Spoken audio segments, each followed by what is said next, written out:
Hello everyone, a very good evening to you all. I hope that you all are doing so well in your respective lives. आप सब लोग काफी मेहनत से पढ़ाई कर रहे होंगे और अपने लक्ष्य के प्रति अग्रसर होंगे। आप सब लोग पागलों की तरह, पागलों की भांति अपने लक्ष्य के प्रति पीछे लगे रहे। अल्बर्ट आइंस्टाइन ने एक बार कहा था कि if the person has to be a genius, then he has to be in a state of madness. Albert Einstein का सब लोग जानते हैं कि अल्बर्ट आइंस्टाइन कोई छोटा मोटा आदमी नहीं था। सबसे बड़ा कहा जाता है कि उसका दिमाग सबसे तेज काम करता था। तो उसने कहा था कि कोई भी आदमी अगर उसको जीनियस बनना है तो उसको पागलों की तरह पढ़ना पड़ेगा, पागलों की तरह रहना पड़ेगा। उसको लोग उसको लोग कहने लगे कि ये पगला गया है, पागलपन उसमें छाया हुआ है, तभी आप उस जीनियस के लेवल तक पहुंच पाइएगा। बात समझ रहे हैं? उसके लिए एकदम खूब मेहनत करनी है, खूब मेहनत करनी है, थोड़ा सा भी नहीं रुकना है। बिल्कुल भी ये सोचना ही नहीं है कि हमसे नहीं हो पाएगा, हमसे नहीं हो पाएगा। आप बिल्कुल कर सकते हैं। आपको कोई भी ताकत दुनिया की नहीं रोक सकती है आपको अपने लक्ष्य तक पहुंचने में। बहुत सारे लोग मोटिवेशनल स्पीकर्स हैं, मैं उनकी बात नहीं कर रहा।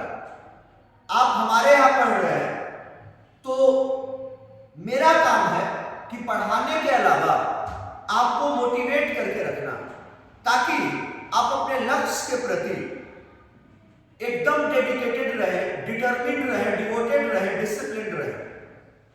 लक्ष्य से भटकना नहीं है। देखो, डेविएशन हर कदम पर मिलेगा, हर कदम पर डेविएशन है। आपके कुछ दोस्त होंगे जो मूवी देखने जा रहे होंगे, आपके कुछ दोस्त होंगे जो शॉपिंग करने जा रहे होंगे, कुछ लोग गर्लफ्रेंड को घुमा रहा होगा। आपको लगेगा कि यार ये लोग तो काफी एंजॉय कर रहे हैं, मैं तो कुछ कर ही नहीं रहा, मैं तो बस पढ़ रहा हूं। सबसे जो बड़ा एंजॉयमेंट है वो आप ही कर रहे हैं। पढ़ाई से बड़ा कोई नशा है? कोई नशा नहीं है पढ़ाई से बड़ा। सबसे ज्यादा इंटॉक्सिकेशन तो इसी में। इस नशे में अगर डूब गए और तैरना शुरू कर दिए, प्रशांत महासागर पार कर जाओगे, प्रशांत महासागर पार कर जाओ और आगे चल करके तुम ही सफल होगे, तुम्हारा नाम होगा, तुम्हारा डंका बजेगा।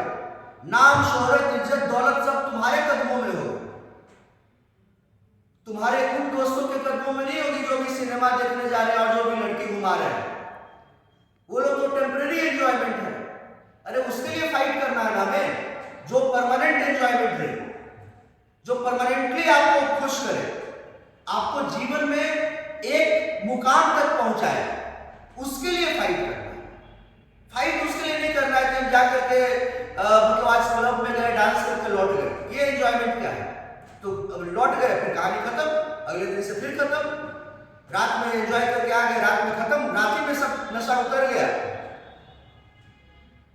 तो अपने लक्ष्य से भटकना नहीं है भाई, बिल्कुल भी नहीं भटकना है। आपने लक्ष्य सेट किया है कि मुझे यहां तक पहुंचना है, मुझे जज बनना है, मुझे लॉयर बनना है बड़ा, सुप्रीम कोर्ट का, तो आपको लगे रहना है। एक दिन में Rome was not built in a day, सब लोगों ने सुना होगा। एक दिन में कुछ भी नहीं होता, उसके लिए सतत प्रयास करना पड़ेगा, कंसिस्टेंटली लगे रहना पड़ेगा एंड सेल्फलेस तरीके से काम करना पड़ेगा, तभी आप आगे निकल पाएंगे। सारे रिश्ते नाते भूल जाओ, दोस्त यार सब भूल जाओ।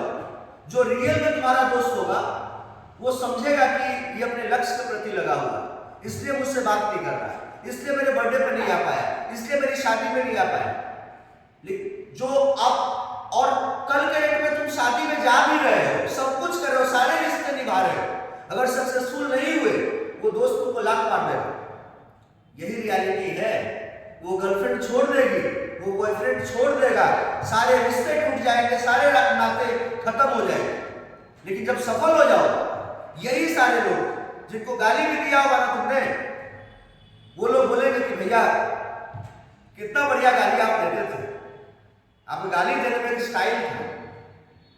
राहुल आकर के बोलेगा भैया आप मेरे मुंह पर एक दिन थूक दिए थे, बड़ा मजा आया, थूके थे तो बहुत मतलब इतना आनंद आया था, ठंडा ठंडा लगा। ठीक है, ये दुनिया ऐसी है जो कि उगते सूरज को प्रणाम करता है, डूबते सूरज को नहीं।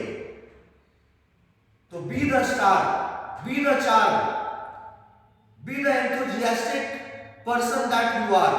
Don't lose the enthusiasm, don't lose the motivation. Keep working harder, keep grinding, keep drilling, and the success will be yours. Success will be at your feet. Right? Just you have to maintain only one thing, that you have to be very punctual with your studies. Consistently पढ़ना है। एक दिन ऐसा नहीं कि 10 घंटे पढ़ लिए और अगले दिन हम पढ़े ही नहीं, ये इसका कोई औचित्य नहीं, कोई मतलब नहीं। कंसिस्टेंसी होनी चाहिए। हम 6 घंटे ही पढ़ेंगे, हम 5 घंटे ही पढ़ेंगे, लेकिन हम डेली पढ़ेंगे, डेली। और दूसरी बात याद रखो, कोई भी बोलता है कि 15 घंटे पढ़ रहे हैं, तो 15 घंटा कोई नहीं पढ़ता है। 15 घंटा कोई कैसे पढ़ेगा भाई, पागल हो जाएगा जो 15 घंटे पढ़ेगा।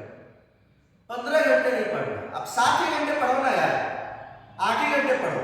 बाकी जो 6 घंटे 7 घंटे और भी आप जागे रहते हैं, उसमें उसको एनालाइज करिए। खाना खा रहे हैं, हमने कॉन्स्टिट्यूशन पढ़ा आर्टिकल 19, तो आर्टिकल 19 खाते खाते भी इंसान सोच लेता है, खेलते खेलते भी आपके दिमाग में चल रहा है। आप मोबाइल देख रहे हैं, फेसबुक चला रहे हैं, दोस्तों से बात कर रहे हैं, आपके दिमाग में चल रहा है कि Menaka Gandhi versus union of India का केस क्या था, ए.के. गोपालन का केस क्या था, Nargis Mirza versus union of India का केस क्या था, Keshavananda Bharati versus union of India का केस क्या था, सॉरी स्टेट ऑफ केरला का केस क्या था। ठीक है, तो ये इम्प्लाइडली, ये इस तरह से आपने इसको इंटरनलाइज कर लिया है कि ये इम्प्लाइडली आपके साथ चल रहा है। आप नहाने भी जा रहे हैं, नहाते नहाते आपके दिमाग में चल रहा है कि हम एविडेंस लॉ में क्या क्या पढ़े, सीपीसी में रेस जुडिकाटा क्या होता है, डाइंग डिक्लेरेशन एविडेंस लॉ में क्या है, आपके दिमाग में चल रहा है, आप उसमें पढ़ नहीं रहे। तो इसको भी, ये भी तो पढ़ाई ही है ना जो आप एनालाइज कर रहे हैं। आप चलते चलते आप वॉक कर रहे हैं, आप घूम रहे हैं और आप एनालाइज कर रहे हैं, तो ये भी तो पढ़ाई ही है भाई, ये भी पढ़ाई है। ऐसा थोड़ी ना कि ये पढ़ाई नहीं है, ये भी पढ़ाई। तो आप पढ़िए 6-7 घंटे और बाकी 6-7 घंटे एनालाइज करिए। एनालाइज करना बहुत जरूरी है, लोग एनालाइज नहीं करते हैं। वो चीज तो आपके दिमाग में आप उसको रोटेट ही नहीं कर रहे हो, आप दिमाग में परमानेंटली उसको फिक्स ही नहीं कर रहे हो। दिमाग में उसको फिक्स तभी होगा जब आप उसको एनालाइज करो, एनालिटिकली आपके दिमाग में वो फिक्स होगा। और कोई भी लॉ, मैं आपको पहले भी बताया हूं, रैशनली सोचना है। सबसे पहले ये समझना है कि what is the purpose of that law, what is the object that it seeks to achieve, what is the rationale behind the enactment, what is the rationale behind that legislation. ठीक है, एकदम इंटरलिंक करके पढ़िए, interlink करके पढ़िए। जैसे article 21 पढ़ रहे हैं, राइट टू लाइफ, तो आर्टिकल 21 को हम कहां से, जब हम राइट टू लाइफ में राइट टू डाई पढ़ेंगे कि right to life does not include right to die and it has been held in the case of Gian Kaur versus state of Punjab, तो हम इसमें यहां पर सेक्शन 309 आईपीसी को भी रिलेट करेंगे कि right to attempt suicide is unconstitutional and punishable as per the Indian penal code. हम ये भी पढ़ेंगे। इंटरलिंक करना जरूरी है क्योंकि आपके आंसर्स ब्यूटीफाइड हैं, बात समझ रहे हो।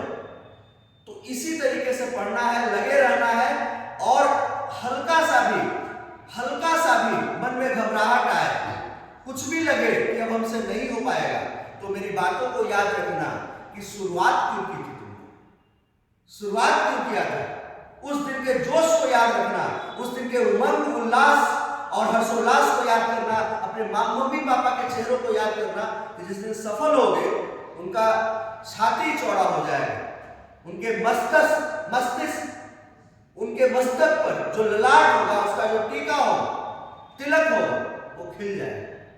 वो मेहनत करना है, मेहनत करने से पीछे नहीं हटना है, और आप एकदम करोगे, मुझे पूरा विश्वास है, और मैं आपके साथ हर कदम पर, तब तक मैं आपको छोड़ूंगा नहीं जब तक आपको आपकी मंजिल तक पहुंचाऊंगा नहीं। राइट? फिर ठीक है, अच्छे से पढ़ाइए, अच्छे से पढ़िए, एनालाइज करिए, खूब मेहनत करिए, और फिर हम लोग मिलते हैं अगले वीडियो। थैंक यू, जय हिंद।